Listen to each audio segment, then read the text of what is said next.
3, and then b equals to a times b, and then we say print c. Okay, so we run this code, and it's going to run a bit slower because this is running on the browser and on like some other server. But if you run Jupyter Notebook on your computer, it will run faster because it's running on your computer. You don't need internet for that, for example. Okay, so this is how you use this website to run Python, or you just install Jupyter Notebook yourself. Okay, so let's go back to division. If you divide A by B, you get 0.666. There's two types of division. If you use a single division, then you get approximate answer. But if you do this one, double division, you get integer division. Okay, so 2 divided by, let's have another print statement, print D. So 2 divided by 3, if you do what's called an integer division. Okay, let's introduce one more thing. Comment in the Python is you start with this symbol, and then you write whatever you write is not going to be part of the code. So this is used for the coder themselves to tell what's going on. So this is, let's say I write integer division. This means the developer will look at it later and then remember, oh, this symbol means integer division. And this one is just division, which will result in what's known as a floating point number answer. So floating point number, meaning there's like a decimal number. Integer division will give you an integer result. So if you divide 2 by 3, integer division, the result should be at 0 because 2 divided by 3 gives you 0 with the remainder 2. So we can change the number to like 10. Let's see. If you divide 10 divided by 3, you get 3.33333. And then there's a 5 because this computer is not perfect, right? Computer will not give you perfect answer. So the final digit could be wrong or something like this. So there's this like a finite precision problem happening for computers. So be careful with that. Okay, so if you do A divide by B, so 10 divided by 3, then you get 3, and the remainder, it will be 1. So sometimes you need the remainder. How do you get the remainder? Let's say E equals A. I'll introduce you an interesting operator, which is modulus. Where's this? Yeah. So, or remainder, right? So A modulus B operator, which is quite useful. So if you print out this, the result should be 1, right? So because 10 divided by 3, remainder will be 1. So this will be sometimes quite useful. Okay. Some other operations you want to do will be, so addition, multiplication, division, of course, subtraction. It's basic, okay. But how do you do power, right? So power would be a double star in Python. So other programming languages are different. So if you go to C, for example, it will be a different symbol for power. So let's demonstrate power. F equals A star star B. This will give you power. So let's print out F. So 10 to the 3 power, you need a double star to get the power. So we print out F and we get 1,000. Okay, so those are so far the most useful operations, and Python itself probably don't have just like square root or something. And the power, I think it probably would be able to do fractional power. But this kind of stuff we would later go on to, it's known as NumPy. And NumPy is like a library in Python. It implements all this mathematical operations and even useful stuff like matrix, etc. So this will be NumPy will be very useful later on. Okay, so that is the basic. We just discovered printing, variables, and some basic definition of basic difference of integer versus floating point, right? Okay, so let's go a bit deeper into floating point. So you can have interesting thing. If we now do a equals 0.1 or 10.0, right?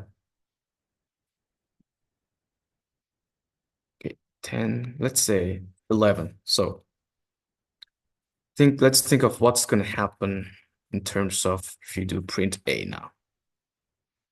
So is this possible or not? So if you have no idea about programming languages, it may feel like how is a equal to 10 and then later a is equal to 11? How is it possible? But it's possible because programming languages go from top to bottom, just line by line. So basically a equals 10 is not an actual equal. It's what's known as an assignment, right? So it means let's assign the value 10 to a. So later we do another assignment of 11 to a. So now a becomes 11. So it doesn't have to be the same number again. Again, you can just keep on giving different numbers, etc. So just as long as basically just line by line, the code is running. So a equals 10, b equals 3, etc. line by line. That's the basic flow of the code. So print a now is going to print out 11 at the end. So if we print out right before this statement, right? And that's how this is going to be interesting. Then you get a 10 and 11. So if you print a equals to 10, you get 10. But in the middle, we changed the assignment. So we made the variable a into 11. We assigned 11, so print a will be 11. So, okay, so those are the basics of variable and assigning, and we have floating point numbers. Okay. Now so we explained this stuff. We can now explain if-else statements. That's fine. Oh, yeah. So let's go to if and else. So in Python, so this kind of code, what can it do? It can just like keep on printing out the same. No, basically it will like follow line by line what's happening, but it will do the same thing every time you run this code, right? But what if we want some kind of logic in the code?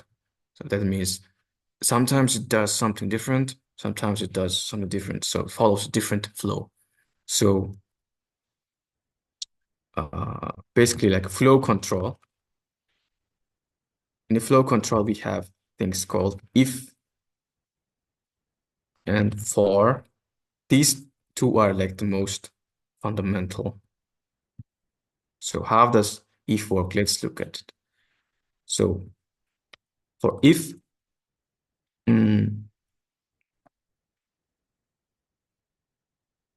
let's do a basic thing.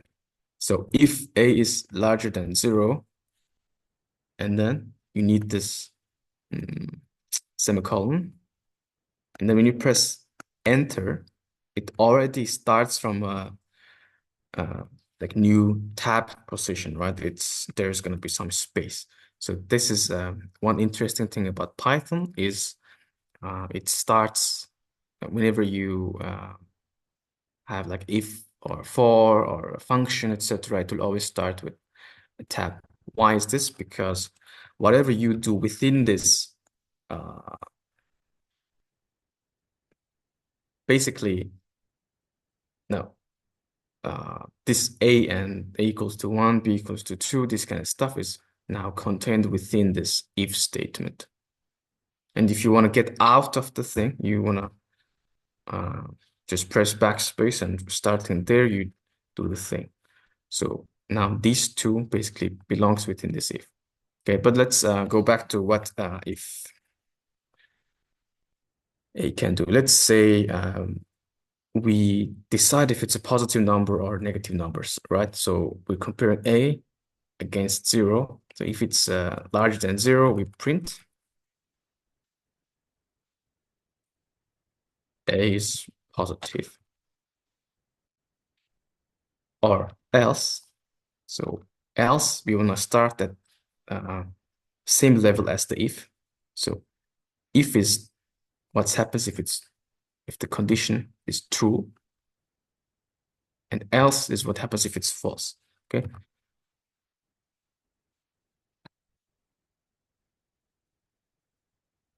So let's basically get rid of this and let's simplify. A equals to, let's say, 5, right? So what does it do? We assign 5 to A. We compare A 5 against 0. And since it's true, we should print out A is positive. So A is positive. But what if now we changed A to -5 instead? Then this first comparison, this will be false. So if it's false, we execute whatever is below the else, within the else block, basically. So we're gonna get A is negative as an answer. So this is different than like C++, for example, in terms of how it's written, because if you were using C++, you gonna use this bracket to show what's gonna happen if it's true, if it's wrong, this kind of stuff. You write within this block. But in Python, you use just a tab. This shows. Okay, we can also do a bit more stuff.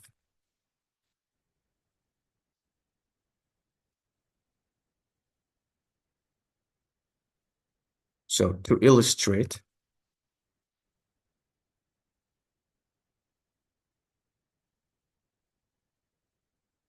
that whenever you do if this is true, then these two lines are both gonna run. Like for else, then these two lines are both gonna run. We can have another print statement which is outside of this if-else conditional.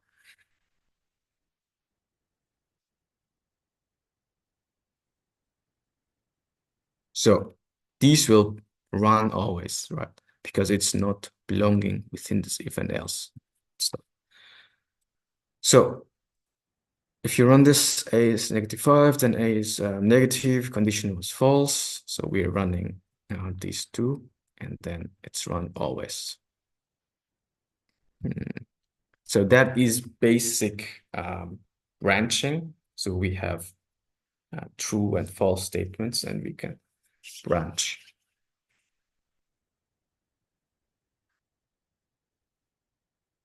Okay, now, yes. So for this conditional stuff, we can use a symbol like larger or smaller, or there's one more important one, which is equal equal. So we will, let me show you what that is. So by the way, if and else don't always have to go together. You can just do nothing when it's false, right? So we just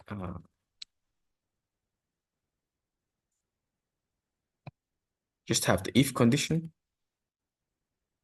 and nothing will happen here. Because why is nothing happening? Because A is -5. Since this is false, since -5 is not larger than 0, this code is not executed. But now when you do the 5, this code will be executed. So if doesn't have to always go with else. Else is not always required, right? Okay, so additionally, let me show you another type of code. Let's say if A equals 5, then we print statement saying A is equal to 5. So then it's written. So why is there double equal? This is one of the common mistakes people could make is put a single equal.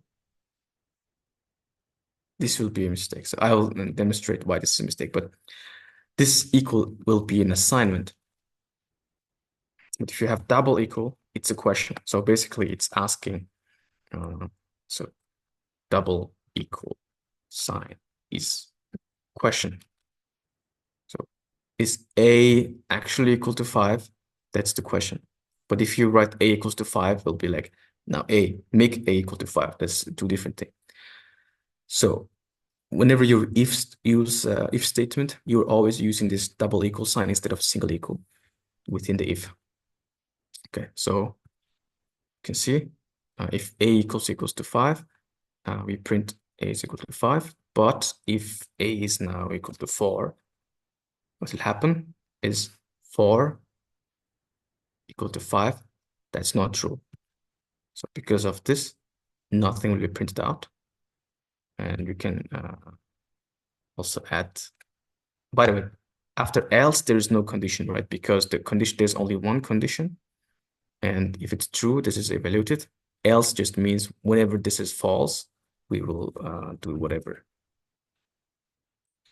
So A is not equal to 5. So if A is equal to 4, we print A is not equal to 5. That is a control flow. So now, I guess that there's not enough time if we really go into for loops, which would be a bit complicated, too complicated. Okay, I think we can discuss while loop. Now, while and the for is basically the same. So we have to go with the list first. Okay, let's just introduce a list a little bit. So in Python, we can just have a really short introduction to for loops. Okay. So let's say not always you want to have a single variable. You want to have a lot of variables together, right? So like a vector in math or a matrix in math. So for that, there's several different ways of doing it. We will later use NumPy, but for now, let's say my list. So how do you create a list? We have a bracket, and then we fill in the numbers we want. It doesn't even have to be number. Let's say hello. So in Python is a bit crazy. So in list, you can have any type data type. So 1, 2, 3, 4, 8, these are numbers, integers. But you can also have hello, which is like which is a string, so like a word. So you can print out the whole list, and then it will just print out the whole list. But now you want to access a member of a list. So how can you access a member of a list? Is we use the bracket. So this is my list, and then we use this square bracket, and we index into these things. Okay. So indexes start from 0 in programming. Math index starts at 1, but for programming starts at 0. So if you do print my list 0, it will go to the first element. So we count like this is the 0th element, first element, second element, third, fourth, and the fifth element. So my list 0 will print out 1 because the 0th element is 1. It didn't have to be 1, right? It could have been 100, and then it will just print out 100. So we're going and printing out the first element. Let's say, so how do we get the hello? out. As we go, we count 0, 1, 2, 3, 4, fifth.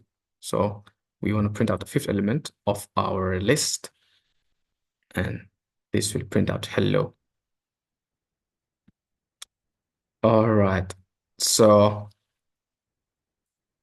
yeah, so we have covered basically the basics of the variables. Basic useful types of variables and coding, like integer and floating point number, which is just another type of number, and strings, right? String is like a word or a sentence, something like this. And last one is a list. So a list of things. So there are other types of stuff we can go into, but for the sake of simplicity, and these are the most commonly used things. One more thing would be a Boolean. Okay, so let's talk about the Boolean right now. Since we talked about if-else statement, a Boolean is a variable that can store either the word true or a false, right? So, or it can be 0 or 1, but let's do the true or false. So if A, now this statement is actually going to work. So which may feel a bit complicated. So A is now what's called a Boolean. Okay, a Boolean stores true or false, and if A equals to true, so now it says if A. So now there is no condition. Basically, I'm not saying A equal to 5, A is larger than 0, smaller than 0, or whatever. And that this alone will work because truthfully, and if just you could even just do this if true and then print. But this will always work. This print will always print out whatever is within there. But no, this is kind of useless. We use that, but now if A is print A was true, but if now we change the value of A into false, then what's happening is gonna if false, print A was true. But however, we will not do anything because if false, we don't do anything. If it's only true, we do the thing inside the if. But now we add an else, right?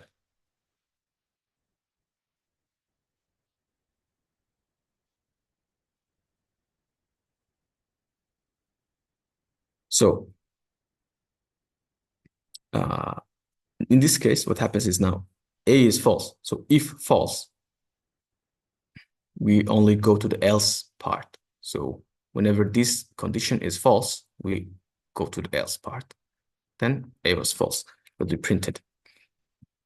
Okay, so that is Boolean. So these are the very basic, fundamental, useful things. And later you have like stuff like dictionary, sets, and etc. But these are used a bit less, and for this short courses, it's not super necessary to learn this. But just know that these kind of stuff exist and could be useful for you. So you can always Google yourself once you have the basics down. Okay, so I want to give you a challenge at home, right? Challenge. So just say A equals, and you write the number you like, and then please print out if A is odd or even. So with everything I taught you today, and use just some logic, this should be possible. You should be able to figure out whatever number you give to A, print out if the A is odd or A is even. So yeah, that should be, it's a good challenge for today. Okay. Yeah. You can always Google the solutions. It's one of the simplest things, but you want to use your brain. Otherwise, why you learn this? Because ChatGPT can do this for you. So you want to learn this yourself. All right. I think that's enough for today. Yeah, okay. But if you bit like the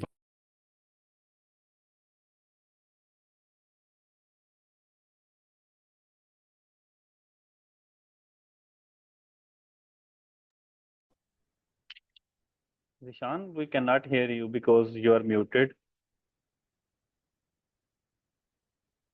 Hello, Zishan. Yeah, I know. Yeah, I know. I'm okay.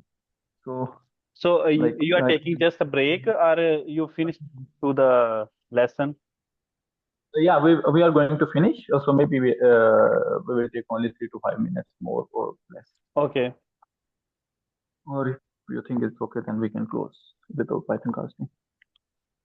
Yeah, we can do casting next time. I think Next time. people are doing that. Oh, yeah, okay. Well, no. Okay, Jawad, I think that's good. Okay, thank पहला you very lesson. much, Mr. Belt. So I think so. You started from the very basic. It's good thing who like unable to access like the advance of the Python. So thank you very much from taking the course from the very basics, because personally I don't have a idea about the Python. So it's good thing to take a start from the very basics. So there will be the second lesson on the next week. So try to learn the things by the online editor, or you can also install the Jupyter. I think so, Zishan.